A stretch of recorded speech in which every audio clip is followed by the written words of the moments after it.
Hey, thanks for tuning in today. On today's episode of Ethics 101, we're going to talk about evolution versus creationism. The question we chose was question number 1.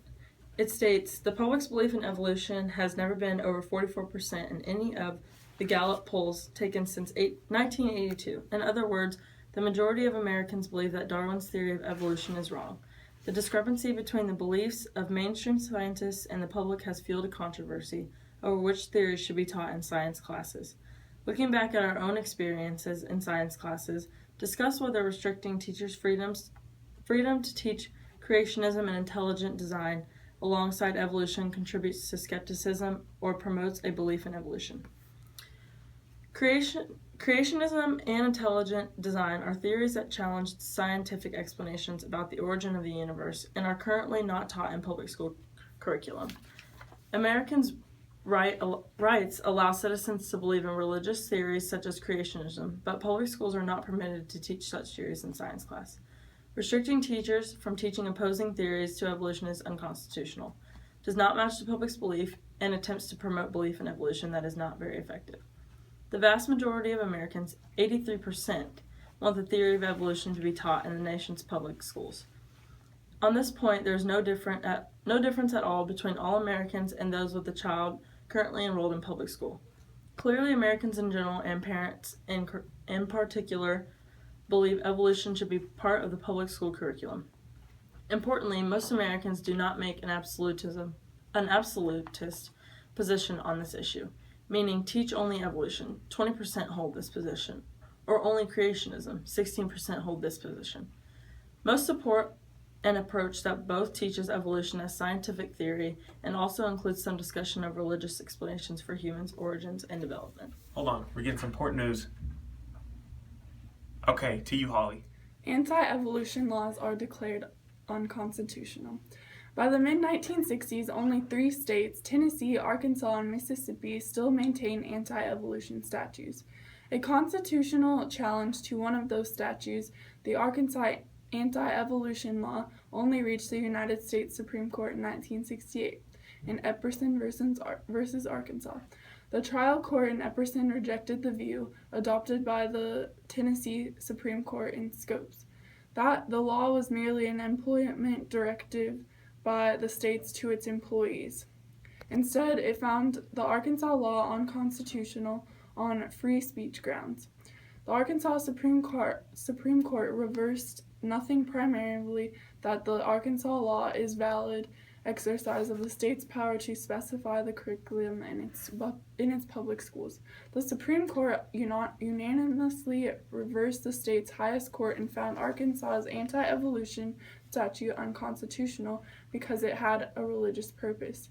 The court explained that the Arkansas law violates the Establishment Clause because it selects from the body of knowledge a particular segment which it prescribes for the sole reason that it is deemed to conflict with a popular religious doctrine. That is, with a particular interpretation of the book of Genesis by a particular religious group. The court rested in its conclusion on the principle that the government must be neutral in matters of religious theory doctrine. The court's detailed discussion of the Arkansas Anti-Evolution Act in Epperson and Louisiana's Balanced Treatment Act in Edwards gives many clues for how it might analyze future disputes over the teaching of evolution in public schools. In evaluating a particular statute, the court has announced that it will examine the plain meaning of the statutory language, the legislative history, and the statute's interpretation by the responsible administrative agency, along with the statute's historical context.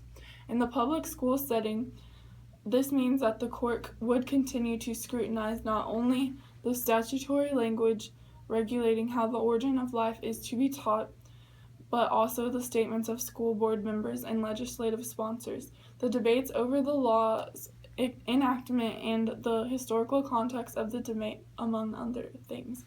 The court's search for a valid, bona fide secular purpose also suggests the conclusion that the concurrence in Edwards in fact draws if no valid secular purpose can be identified, then the statute violates the Establishment Clause.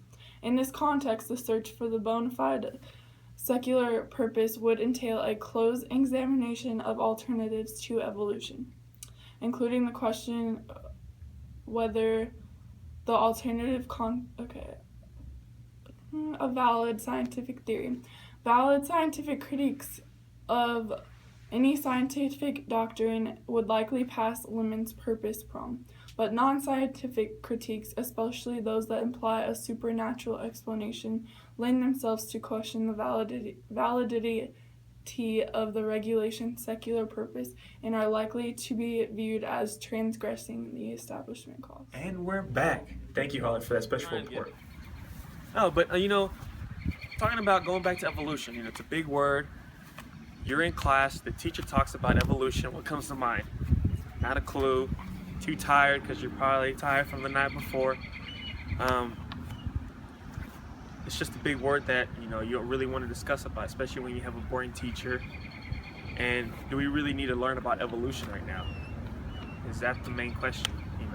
What do we need it for, and what's it used for? The meaning of evolution is the process of growth and development. This picture right here shows you, how it goes from small to big.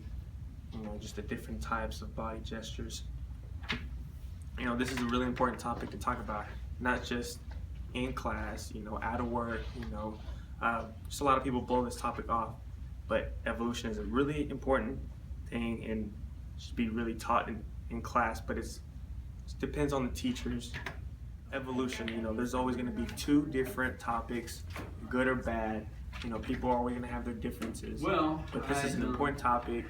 So next time you're in class and the teacher talks about it, pay attention, because this is a really important thing, and evolution is all over the place and it's growing. Thank you so much for everybody that's watching right now in class. I bet you half of y'all are asleep in the back, but big shout out to Ms. Kelly. Hopefully give us a good grade. Had the best partners doing this, had fun. Make sure you subscribe to my YouTube channel, and hopefully you watch this video again. Thank you.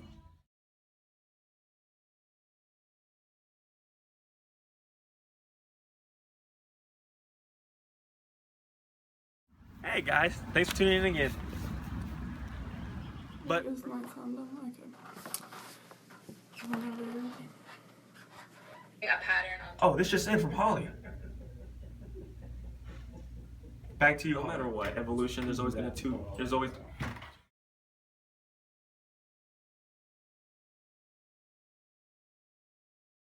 matter what, evolution is an important topic.